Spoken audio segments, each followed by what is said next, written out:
Welcome to the Sherwood Chamber of Commerce 2020 Candidate Forum. My name is Brian Fairbanks and I'm a member of the Chamber Board. Today we are visiting with Peggy Stevens, who is running for the Oregon House District 26. Hello, Peggy. It's a pleasure to have you here today.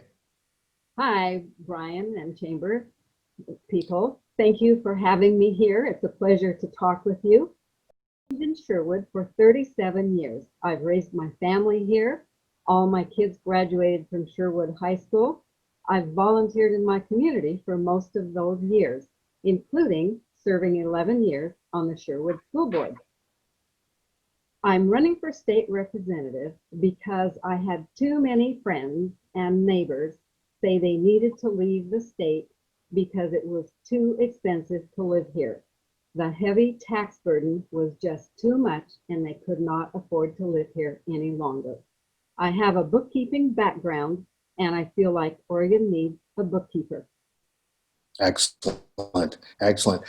Peggy, how will you be a champion for low income and affordable housing for the citizens of House District 26? I realize that is a hard one. Sherwood is a desirable place to live. It's a wonderful place to live. I love Sherwood, and I've known many people who have wanted to move to Sherwood and say they can't afford to because the price of a house is too high. The median home price is $450,000. Young families struggle to buy a house, to make a down payment, save for a down payment. Home builders, including individual home builders, have told me of the high SDCs they have to pay. My son, John Dickover, builds the Bowman House for the Sherwood High School, and even the Bowman House has to pay those high SDCs. One of the builders has told me they have $100,000 into the house before they even have walls up, that the SDCs are among the highest in the state. I would oppose any effort to allow real estate transfer taxes. I would also try to reduce unreasonable expenses so people can pay for a house. Young families need to save for a down payment. If you're going to buy a $450,000 house, then a down payment, say, is 10%, $45,000. That's a lot of money for people to save. So when we have things like this hidden sales tax, that makes the cost of living even higher and makes it much more difficult for people to save money. Thank you. So shifting over to business, in what ways will you support business development and growth in House District 26? I would focus on reopening. Right now, there does not seem to be a plan on reopening. I trust business owners to operate safely. Business owners want to be open and they know how to open safely for their clients and for their employees. Clancy's has been around for a long time and just hurting because of the forced closure for so long. And now restaurants that are allowed to open in a limited way, it's very difficult for them to have enough revenue to open, but I trust them that they will be safe for their employees and for their clientele. There's too much uncertainty. I would put a pause on the new Oregon sales, personal property taxes, pause payroll taxes that they have to still pay when they are closed. Dentists have been hurt, and there are grants available that they should have access to. Kind of staying along those lines then, Peggy, how will you work to support parents trying to balance work, childcare, and distance learning without overburdening these employers? The employers need to be flexible, and I think we have seen that they are very flexible with allowing different hours and work from home. Oregon is one of 5 states that has mandatory closures. Every other state, except with the exception of these 5, has in-person learning. Parents and teachers are suffering here. My son teaches shop at the Sherwood High School. How are you going to teach shop in online? There are many students who have looked forward to taking shop classes, welding classes. It's just unworkable. Have kindergarten students look at a computer for several hours a day when we have learned that screen time is not healthy for kids. We need COVID lawsuit protection for schools at the least. Everybody is afraid of getting sued, and we should not be tied to Multnomah County to reopen. We can look at what other states are doing and figure out some creative opening.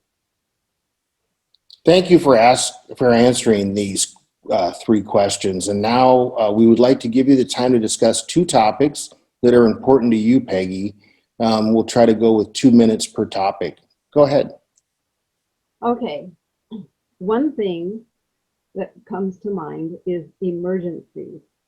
We experienced the wildfires very recently. The Doyle family lost their Christmas trees. Living just a mile from the city limits, all of a sudden their Christmas trees burst into flames. And they were fortunate in that the fire trucks showed up very quickly and neighbors came to their rescue. And they were fortunate in that they did not lose their house. The fire was put out before it got to their home or their barn. But when they went to evacuate, they couldn't take their normal route to town because there was another small fire on McConnell Road and something else on Ladd Hill Road. So they had to find an alternate route to town. Layers were very generous in allowing their parking lot for RVs and campers to be parked there. But I'd like to see some emergency plans, not only for fires, but earthquakes, any other emergency we might have. Neighbors getting together, developing a plan, evacuation gatherings, and routes. Courtney Neron voted to defund the Wildfire Relief Fund. I think we need a plan, and that would be very low cost, probably no cost for community to develop emergency plans. The other thing that I would like to talk about is taxes. Courtney Neron voted, along with the Democratic supermajority, to increase our taxes by $3 billion in the last session, when our state had more money than ever. Our state budget has increased by $40 billion since 2009. We have that hidden sales tax that the supermajority and Courtney Neron voted to pass after Oregonians voted no on Measure 97. Oregonians do not like sales tax, and we voted no on Measure 97, and this went against the will of the people. We were told this tax was going to go to schools, but now Governor Brown has said no, it is not going to go to schools. We also saw that Courtney Neron voted for a cell phone tax right in the middle of a pandemic when so many families were suffering. She also voted to cut the kicker tax refund. Oregon needs a bookkeeper. We need to prioritize spending. We need to balance our budget. You as a business owner have a budget to balance. Families have to balance their budgets.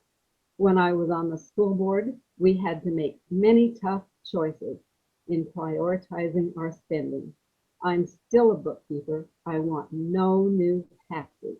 We have to prioritize our spending and balance our budget. Excellent. Thank you, Peggy, for being with us today and providing information about your candidacy. And thanks to all of you for taking the time to view this video. Good day.